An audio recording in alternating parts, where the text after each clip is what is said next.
unahin sa ating topic na ito, yung kagaguhan nitong DILG Secretary na si John Vic Remulla na crush ni Lisa Tanas na nag-aaya na pagka-presidente dahil ay talagang ang pangarap nila na kawin ang pera ninyo, talaga kayong pahirapan. So, nakarating si Pangulong Duterte hindi sa the Netherlands, hindi nakasama yung nurse, hindi nakasama yung abogado dahil unang dahilan ay walang visa. Mamaya tatalakayin natin kung ano dapat ang remedyo na ginawa ng gobyerno natin. Kaso wala ang gobyerno na tayo. So ngayon, ang Pangulo, sabi nga natin, hindi convicted ang Pangulo. At number one, lahat, actually, na hindi na tayo kasapi sa ICC. Nakita nyo, nagbabaston si Pangulong Duterte. Diba? Ano dapat ang ginawa ng gobyerno ng bangag? Pero bangag nga, ano pa expect natin, mga kababayan? Nakipag-ugnayan dapat sa DFA, sa gobyerno, country to country, sa gobyerno ng Netherlands. Kasi paparinig ko sa inyo ang kabubuhan, ang kasamaan nitong Remulla na to, na demonyo at patawa-tawa pa. Pakinggan niyo muna. Ulitin natin. Tinanong siya kung ang mga nurse at yung mga kasama ni Pangulong Duterte. Personnel, babalik na rin po ba yun? Oo, wala silang visa.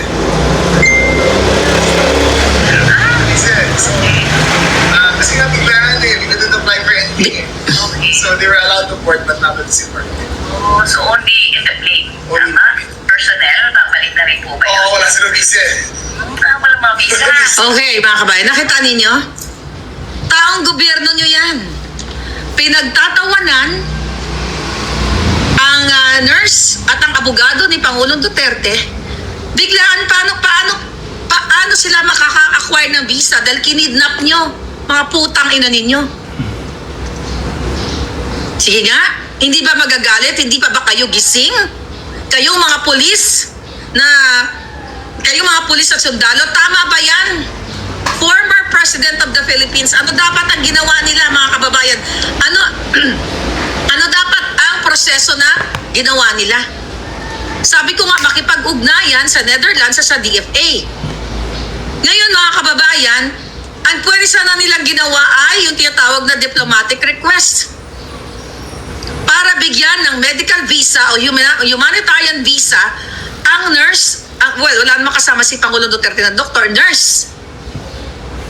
Napakadali lang yon kung makatao itong gobyernong putang ng mga adik na ito. Proseso yan. Hindi lang yan dahil si Duterte siya, kahit anong bansa, kapag ginawa nyo yan, pag may mga ganyang klase, DFA 2, yung kanilang foreign affairs ng Netherlands, embahada. At ang embahada, bakit ba tayo may mga embahada, di ba? Sa Pilipinas, sa iba't ibang bahagi ng bansa para tulungan ang mga OFW, ang mga Pilipino kapag meron silang mga kailangan na mga passport, yung mga ganitong klaseng mga dokumento. Pero bakit pinagtatawanan ng gobyerno? Wala silang visa eh. Hindi ka pa namatay, buha ka ng ina ka. Yan ba matino? Hindi pa ba kayo gising? May proseso. Kahit criminal, kahit convicted, may proseso. Pangbangag, pang-mafia ang ginawa kay Pangulong Duterte. Nakita nyo na kung gaano sila walang hiya.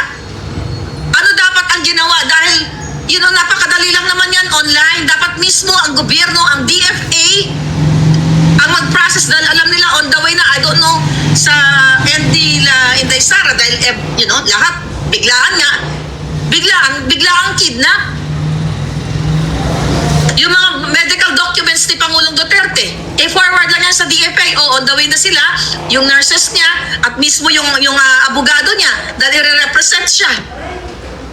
Napakadali lang yun. Ganun lang kabilis yun. Isang snap lang yun, mabibigyan ng humanitarian visa or reasonable visa, whatever you call that kind of visa. Reasonable visa para ibigay sa nurse o sa doktor na kasama niya at sa abogado. Pinabayaan nila, mga kababayan, ang Pangulong Duterte na mag-isa doon ang lamig lamig-lamig dyan sa Netherlands. Nakita nyo yung ating mga kababayan, naka-double coat sila. Ang Pangulong Duterte, naka-plain t-shirt lang. Gusto nilang patayin ng Pangulo. Not gurgur na directly, but saka gugurguran nila sa sakit. Pwede magka-pneumonia ang Pangulo. Ako nga hanggang ngayon. You know? Galing ako sa Europa, doble-doble na ang ano ko. Meron pa akong warmer and everything. Hindi ko kinaya. Ang Pangulo mag-80 anyos na. Ganito kademonyo ang bangag niyong gobyerno. Patawa-tawa pa ang hayop na Rimulya kasi pinlano nilang kidnapin ang Pangulo. Ang Pangulong Duterte.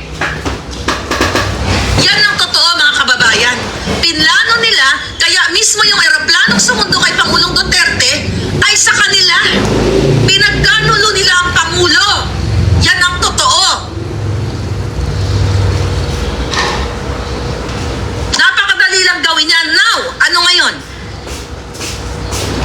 Tatanga. Another thing, mga kababayan, dahil dito ay viral, lahat tayo, nakikita mo talagang ang dami nagmamahal kay Pangulong Duterte. Anong ginawa ng putang inang Marcos government?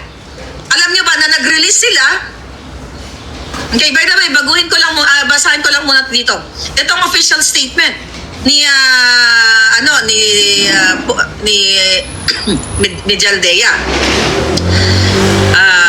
lawyer ni Pangulo. I am Salvador Medjaldea, one of the counsel of former President Duterte. The 79-year-old former president has been forcibly pinwersa, or in other term is kinidnap and extract, dinukot, forcibly taken outside the Philippines, a sovereign nation with a fully functioning government and judicial system. He has not consented to be taken outside the Philippines as his counsel as the ICC to ensure the safety of the 79-year-old former president and access to him on immediate hospital confinement and other medical attention as provided under our Constitution and international laws.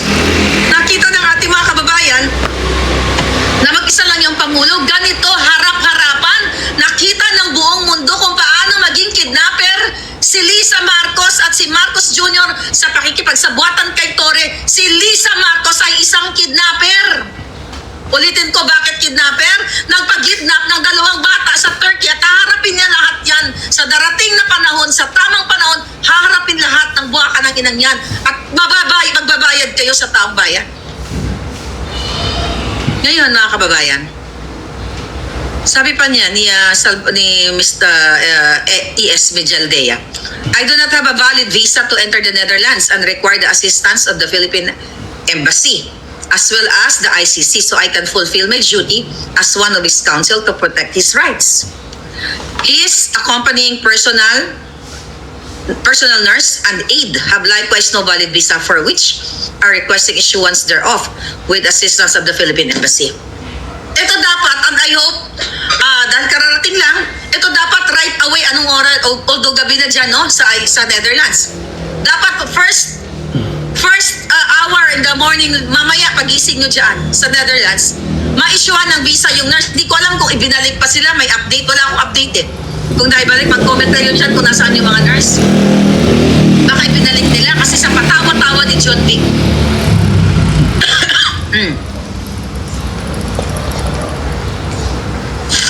Here, ganito ka-demonyo to. Mga kababayan, gusto ko lang ito yung pagbaba, ito yung ating mga kababayan. I-play lang natin yung mga Pilipino na sumalubong sa kanya.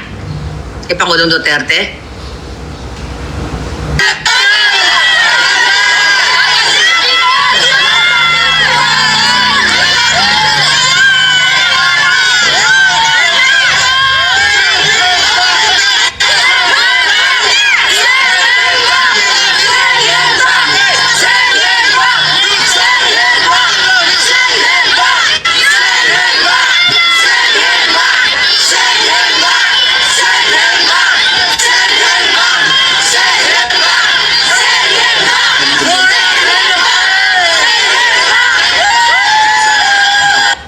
Alright. Ito ang in-interview natin kababayan. Nag-imbak ang sigaw nila. So please send him back to the Philippines. Dali. Perfect time. Bakit maraming production nandito? In English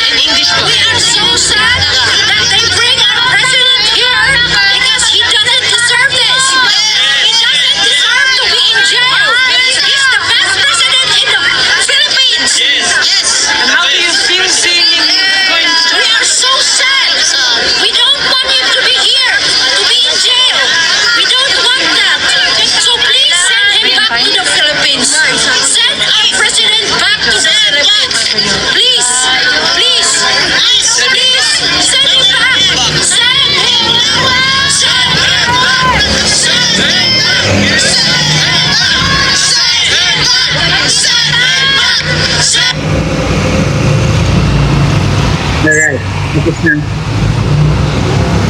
Yun mga kababayan. Yeah. May mga nababasa ako, nabigyan daw ng visa. Nabigyan din na I don't know, we have to verify that. Wala pang update kasi bago ako nag-vlog, wala tayong update.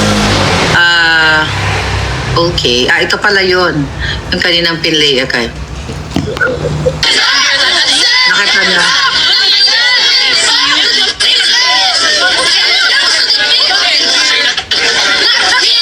Yeah, that's good. Okay. Remove natin.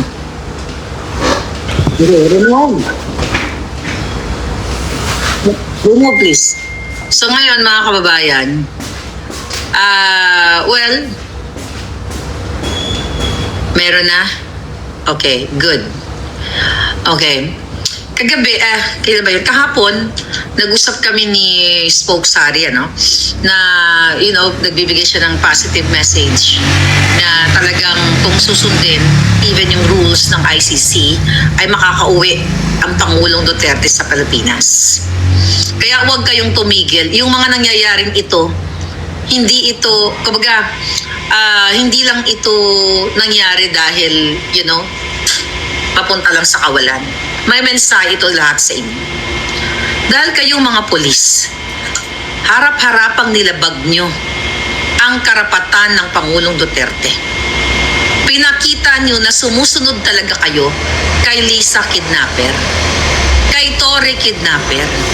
Lahat tong mga to na ginagawa ninyo, tignan nyo, kinidnap nyo ang Pangulo. Pero bago natin i-play ang ginawa nila kay may message si Pangulong Duterte nung siya ay nasa airplane. Pakita natin ito. Alright?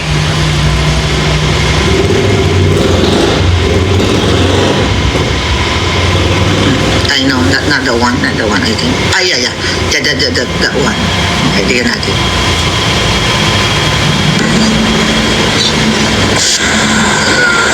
To my countrymen,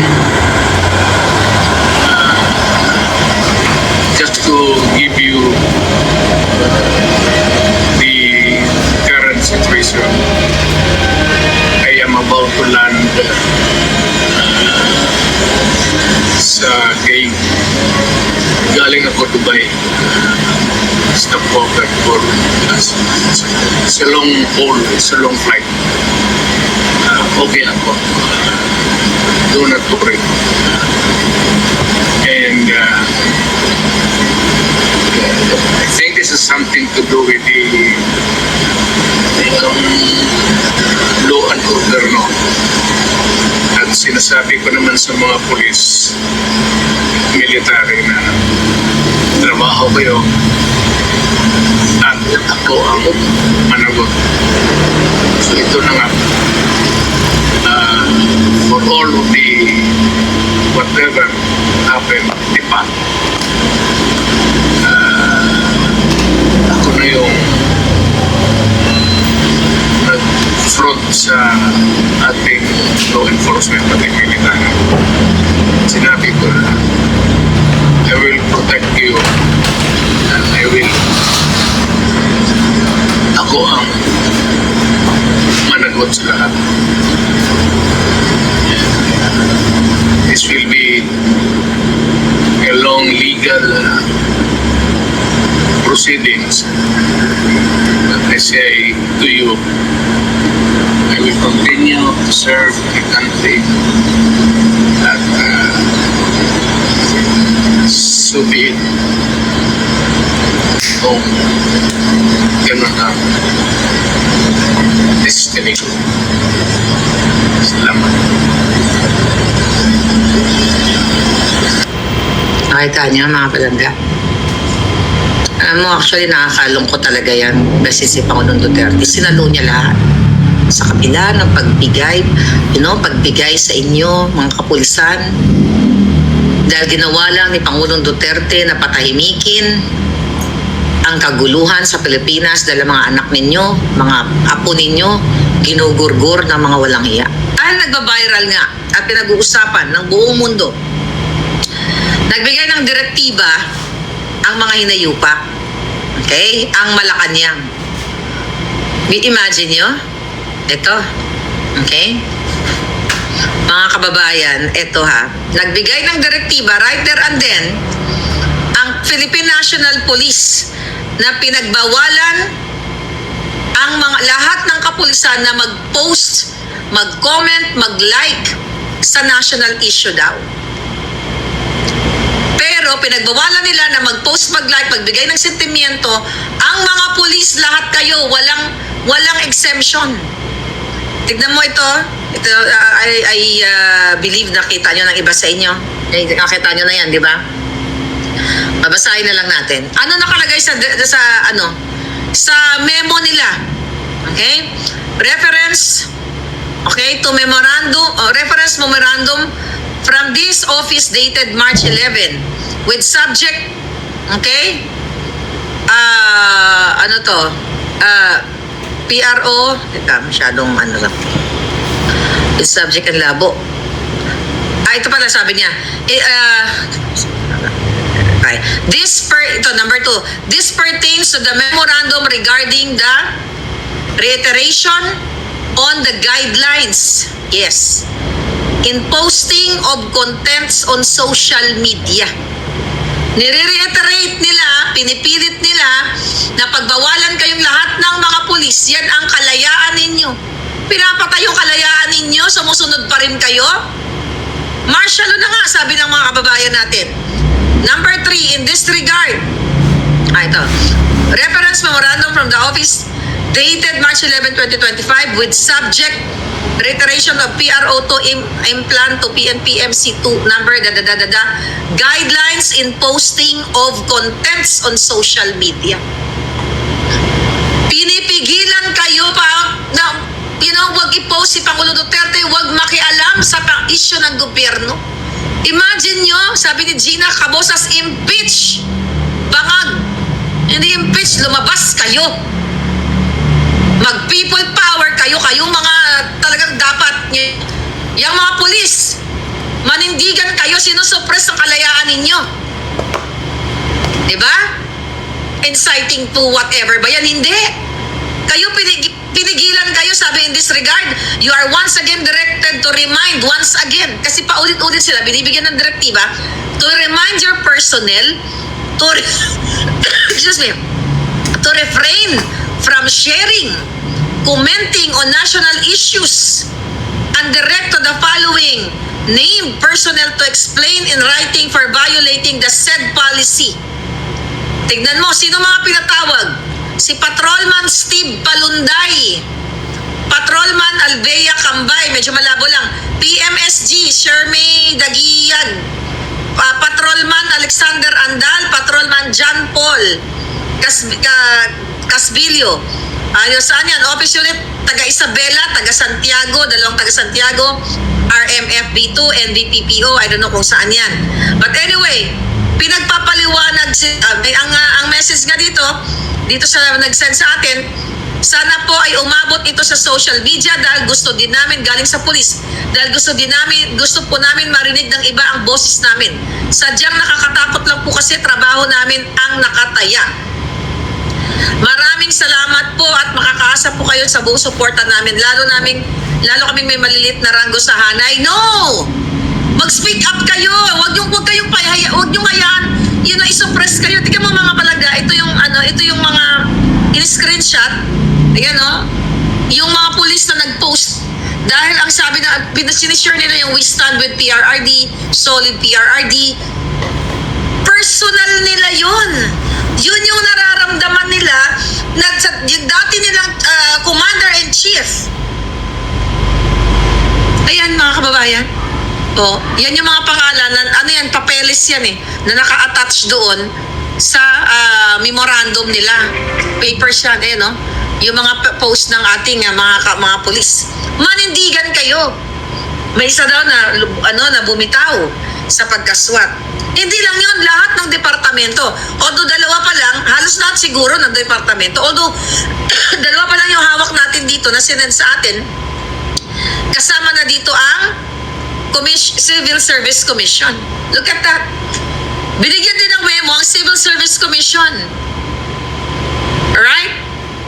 So, nakalagay dito, mga kababayan. Alright. May ano silang batas. Section 55, political activity. No offer or employee or no officer or employee in the civil service, including members of the armed forces, shall engage directly or indirectly in any partisan political activity or take part in any election except to vote. Diba? Ano ba, nagbarali ba ang mga pulis?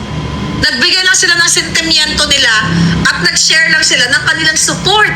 Hindi naman sila nag-organize ng kung ano pa man. Pero kung kayo ay mga pulis na nakakarinig dito, kayo mga taong gobyerno, anong sabi dito nila? Oh, nothing herein provided shall be understood to prevent, sabi niya, any officer or employee from expressing his views on current political problems or issues or for mentioning the names of candidates for public office whom article pala to. So nakalagay dito nakalagay dito sa section 55 na pinakita nila dito sa letter nila sa Civil Service Commission. Okay? Alright.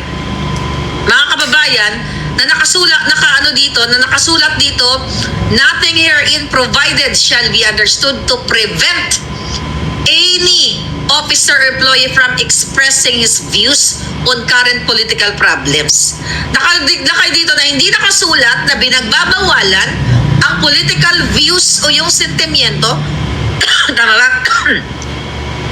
Doon sa kasalukuyang problema sa politika or issues or from mentioning the names of candidates for public office whom he supports. So hindi bawal sa batas na sasabihin ng mga nagtatrabaho sa gobyerno, katulad ng pulis, ng AFP, na sasabihin niya na sinusuportahan ko si Duterte.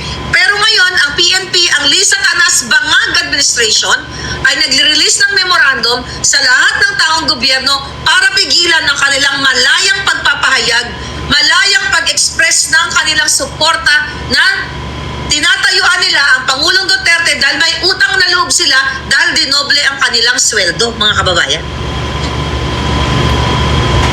Ano pa ginagawa ninyo? Lumabag kayo lahat sa batas, lalo na yung mga pulis na nagkalo-kalo doon. Sinusunod nyo ang kidnapper nyong amo na si Torre. At si Lisa, kinidnap niya, nangidnap kayo. Mga duwag ang mga pulis, wala namang ni isa man lang sa inyo nagtanggol kay Duterte. Yung nag-iyak doon, dapat nung iniyak, yung iniyak nyo dyan, dapat nanindigan kayo. Dahil ang pag-iyak, lalo na yan ang mga sundalo na yan, sa ganyang klaseng sitwasyon, ay pagpapakita ng kahinaan. Pero kung nanindigan kayo at hindi kayo umiyak dyan, sinabi nyo sa inyo na okay, kung lahat kayo na nandoon, ay hindi ko na gustong nakikita ko sa inyo, Mr. Torre, animal, na uling. Dahil ginagawa natin, hindi ako susunod sa'yo dahil kidnapping na ito. Kung ako pulis, hindi ako susunod dyan. Di bali na magtanim ako ng kamote, mamulot ako ng basura or whatever, hindi lang ako susunod sa pangingidnap na harap-harapan sa buong mundo. At yan magagamit yan sa sa ebidensya. Di ba? Kaya kayo po dyan sa Netherlands, huwag yung bibitawan ng Pangulo. Lahat sa mga taga-Europa, huwag yung bibitawan ng Pangulo, just be peaceful. Gumawa kayo ng mga banners, magbitbit kayo ng flag, ilagay nyo, we stand with PRRD. Kasi kagabi, alam ko biglaan ang ginawa ninyo, kahit bond paper lang, mag-organize kayo. Kayo dyan andyan sila sa Europe, sila Ben Repol, andyan si Nelson, sila yung mga taga-London, mga maisog. Magawa kayo ng malaking banner kasi kailangan maibalik ang Pangulong Duterte sa illegal extraction at kidnapping na ginawa ng gobyernong ito sa pakikipagsabuatan ng ICC. Ang question, may mga anggulo, may posibilidad na itong mga, even yung mga Interpol Manila Police daw ito. Di ba? Meron pala tayong Interpol Manila Eclabush. Magkano ang binayad sa kanila ni Lisa Marcos? Magkano ang binayad? Kasi may ICC, ano ba doon? Representative or lawyer? Wala. Puro Pilipino lahat yung nandoon sa eroplano. Puro Pilipino Pilipino lahat na ibinenta ang Pangulong Duterte. Hindi lang ibinenta, nakipagsabwatan sila sa kidnapping na ginawa kay Pangulong Duterte. Mananagot kayong lahat. Akala ninyo, forever kayo dyan. Mananagot kayo sa mga kasalanan nyo sa taong bayan.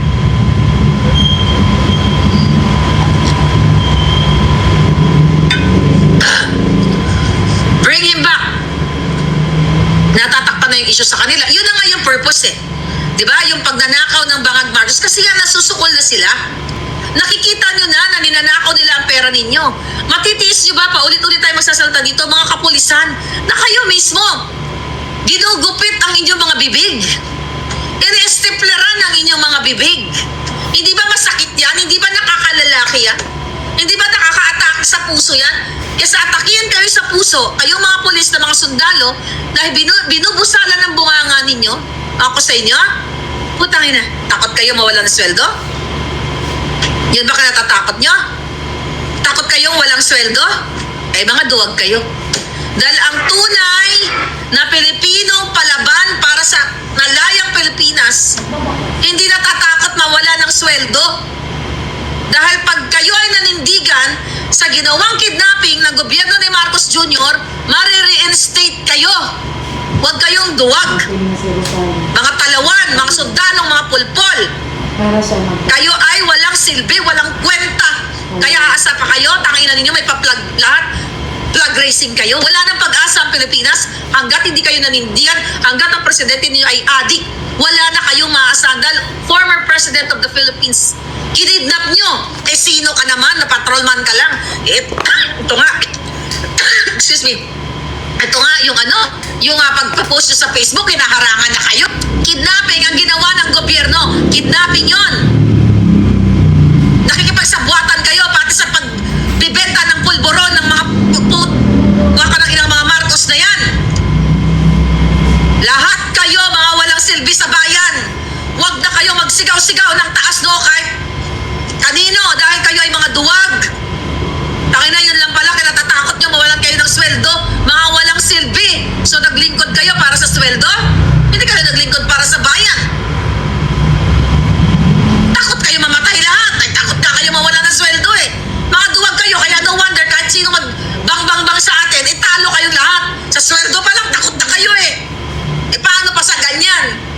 Wisit kayo? Mga walang balls. Hinayaan niyong kidnapin ang commander-in-chief nyo na nagbigay sa inyo ng dignidad, na nagprotekta sa inyong mga barangay, na nagtanggol sa mga batang ginorgor ng mga adiktus. Huwag na ka pumawak ng baril dahil wala kayong silbi. Duwag kayong lahat. Lahat na hindi nanindigan. Duwag kayo. Ang ina nyo, pitikin kayo mga itlog yung kasi laki ng butiki. Gusto nilang gurgurin ng Pangulo sa pamamagitan ng gusto niya mapulmonya ang Pangulo sa 79 may sakit eh. Eh ako nga, hindi na kayanan yung lamig dun eh. Lalo na para mainit na lugar, di pupunta ka sa malamig. Yun ang gusto nilang gawin kay Pangulo. Papalabasin yan na baka mamaya inatake sa ganito, sa ganyan. Style yan ni Lisa Tanas. Di ba yung PSG dyan na nagorgor, putangin na nyo, wala kayong pakialam. Dahil nakita si Lisa Tanas at si Bangag nag-orgy at sila ay nagpupulburon. Mga buhihudip. Wala na pag-asa Pilipinas pag hindi kayo manindigan. Wala na kayong pag-asa, kayong mga pulis, mga sundalong, mga duwag. Huwag na kayong magpasumpa-sumpa, mapahawid-hawid pang baril. Tangina ninyo mga talawan. Ni isa sa inyo walang nanindigan doon. Yung sa video pinakita. Inaras nyo si Kitty, inaras nyo si Miss Hanilet.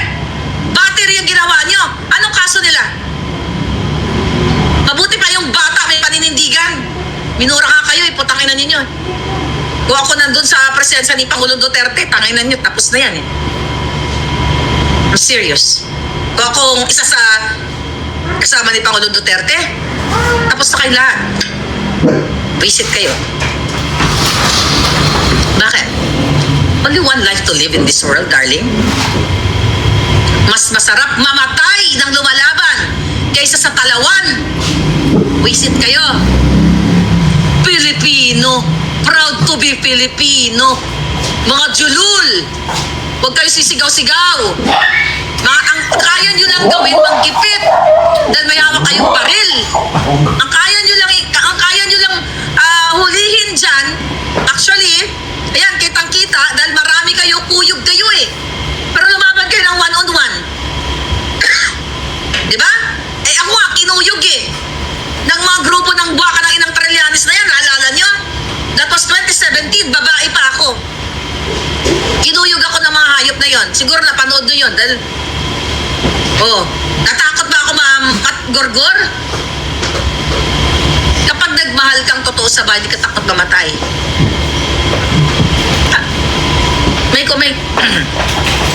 Actually, nung nakikita ko, okay, na si Pangulong Duterte dadalhin, sabi ko, dito sa bahay, gusto kong pumunta sa Netherlands. Gusto kong pumunta. Kaya kagagalit ko nga, ito may ubo-ubo pa nga ako hanggang ngayon, di ba? May virus pa dahil sa lamig din, no? Iniisip ko yan, pero ang daming consideration. May battle din ako dito, di ba? May battle din ako sa, but who knows? You'll never know, mga palangga. You'll never know. Gusto ko siyang salubungin. Gusto ko mauna ako doon kasi I can go anytime sa Netherlands and may visa na. Hindi ko kailangan ng visa. Pero kinausap ko si Harry, yung sa sitwasyon, sabi ko may sasalubong ba? Ano bang mangyayari? Pupunta nga daw si Inday, ganyan-ganyan. So, syempre, yung initial reaction ko kasi nung time, syempre vice president yan, may obligasyon sa Pilipinas, 'di ba? As a vice president. So hindi ko naman alam noon na pupunta pala si Inday. Tapos sabi ko, Hari, kailangan may taong sumalubong kay Pangulong Duterte. Hindi natin alam yung mangyari, ganito, ganyan. Eh nag-assure naman siya na, mayroon naman at pupunta nga daw siya. So sabi ko, okay, sige, kayo na lang muna. Yun yung initial reaction ko. If I have all the resources and power, and everything, inunahan ko na dapat nasa Netherlands na ako eh. 'Di ba? Pero dito naman sa bahay, syempre tinitingnan nila yung safety ko. Alam niyo na, yung mga assassins, 'di ba sila? Para sa akin, ang advice sa akin, baka magurgur ka na ganito, ganyan, alam mo na hinahunting ka. Actually, nakikipagbangayan pa nga ako, putang ina, magurgur. Patay kong patay. Di move on kayo. Sabi ko, mag-move on kayo. Di nategi ako, di bongga. Hindi ba papatunayan sa buong mundo kung gaano kademonyo talaga tong Marcos na to? Yeah, I'm serious. Matigas ulo ko eh. Nagbabolan ako on everything. But we'll see kung anong mangyayari. Kaya doon po sa mga nasa Europa, nasa Netherlands, na alam ko nagmamahal kay Pangulong Duterte, yung mga OFW na naka-experience sa maganda niyang ginawa sa airport pa lang, mga migrant workers na tinulungan kayo, binigyan kayo ng sarili yung department. Sana wag nating iwanan ng Pangulo. Lahat ng pwede niyong itulong ninyo. Ako nagsasakripisyo. Everyday, lalo na everyday naman tayo dito nagsasakripisyo, pero iba to, walang tulugan. I have, things to do. Diba? Meron din akong ginagawa dito, pero nakakagalit yung ginawa nilang kidnapping. Ulitin ko, hindi ako takot mamatay. Bakit kinukumpara ko yung sarili ko? Di ba ako sundalo? Di ba ako pulis? Hindi ako takot mamatay para ipaglaban yung tama. Pero kayo, pasweldo ng taong bayan. Ang mga anak nyo, baka pa-scholar pa ng taong bayan. Duwag kayo, may pakalo-kalo pa kayo dyan. Ganon-ganon pa kayo, kalo-kalo kunyari. Ganon-ganon, nakaganyan. Duwag-kaduwagan yan. Nakaganon sila, putang ina. Ganon siya, ganon. Putang pangduwag yan. Wisit kayo talaga. Manindigan kayo lahat. Yung mga nagme-message na sinasabi ninyo, ngayon wala kayong magawa, may magagawa kayo. Dahil ngayon sinusuppress kayo. Kay patrolman ka, kay PO1 ka, may magagawa ka. Manindigan ka para sa bayan mo. Kung ako nga dito, na nandito na sa Amerika, na hindi naman ako nagugutom, katulad ninyo, putang ina, handang mamatay, pero kayo hindi. Kung one-on-one nga lang yung dalawa nun, hamunin ko na ng boxing gloves, suot ako ng boxing gloves.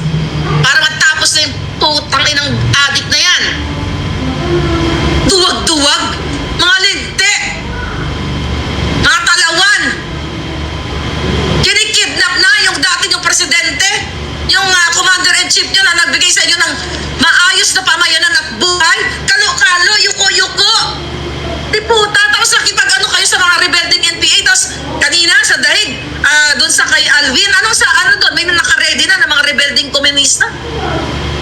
Mga bataan ni Joma Sison.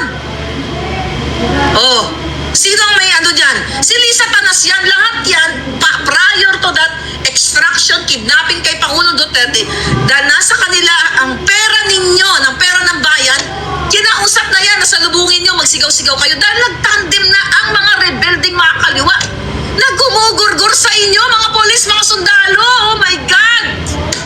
Ang mga rebuilding NPA, kasabwat, kakampi ni Bangag, na pumapatay sa inyo lahat, dyan sa inyong mga operasyon. Tapos duduwag-duwag kayo. Kasi po, sana maintindihan nyo kami kasi may pamilya, may trabaho. Ulol! Hindi ka mamamatay pag namatanggal ka dyan sa PNP pag nanindigan ka. Yung mga basurero nga, nabubuhay, hindi nakapag-aral. Yung mga nasa palengke nga, nabubuhay, hindi nakapag-aral. Ikaw pa, na nag-aral ng 4-year course. Duwag ka lang. I'm talking to you directly. Lahat kayong mga talawan. Visit kayo eh. Kitang-kita nyo na nangingidnap na ang gobyernong Marcos. Bakit kailangan natin bugbugin sa mura to mga to? Para sa pamilya nyo, para sa mga anak nyo. Na mahiya kayo sa mga anak nyo, umuusbong pa lang. Tatay nila, pulis, tuwag, walang bayag. Wala kayong mga bayag. Huwag ka na magsuot na uniformeng pulis, sunugin nyo na yung mga mga wala kayong paninindigan. Mga uniforme nyo. Walang silbi. Protect. What? Ano daw? Ano yung ano nila? Help and protect the people and the soberanya. Is it? Ano sabi ng ano? Sorry mga palangga. Ako gumagaling dahil lagi akong puyat eh. Visit. Ano sabi ng mga hinayupak na ito, mga talawang mga walang bayan? Serving the people, securing the land. Wow, yun ang motto nyo, di ba? Serving the people. Tanga! Duwag ang pinagsilbihan nyo, adik si Marcos Jr. Adik, kidnapper, smuggler, puta. Visit kayo. Ano sabi ng PNP? To serve and protect. To serve and protect the bangag and the addict. That's the bagong Pilipinas. Wala na po kayong maasahan mga kababayan sa AFP at sa PNP ninyo. Dahil ang pinoprotektahan nila ay ang presidenteng addict. Authenticated addict. Oh, ipinagkanulo kayo sa banyaga. Pasaan nyo sa Pilipinas. May kakayan lang ko, sakupin ko na kayo lahat dyan eh. Asapin ko si President Trump, sakupin na natin Pilipinas. Total, demonyo naman yung mga namumuno. Ano gusto nyo? Kasakop kayo? Or adik ang presidente ninyo? At least kung sinasakop natin kayo, edi may mga benepisyo kayo, marami kayong trabaho. Kahit pa paano. Nakagalit. Sabi ni Celine Me, praying for Tatay Digong, nawa, Lord, gabayan mo siya in Jesus' name. Mas masarap mag-addict ngayon sa panahon dahil protektado sila, sabi ni Denman TV. Exactly. Ang pinaprotektahan yung mga addict. Galit kayo sa Pangulong Duterte, pero konti lang naman yung mga hayop na yan. Dahil may mga nagugurgur na mga pusher and addict. Pero nag-voice out ba kayo? Ulit-ulit nag-voice out ba kayo sa mga batang ginagahasa? Sanggol pa lang. Lola, 80 years old ginagahasa ng apo o ng kapitbahay. Dahil bangag sa ipinagbabawal na pulburo na paborito ni Marcos Jr.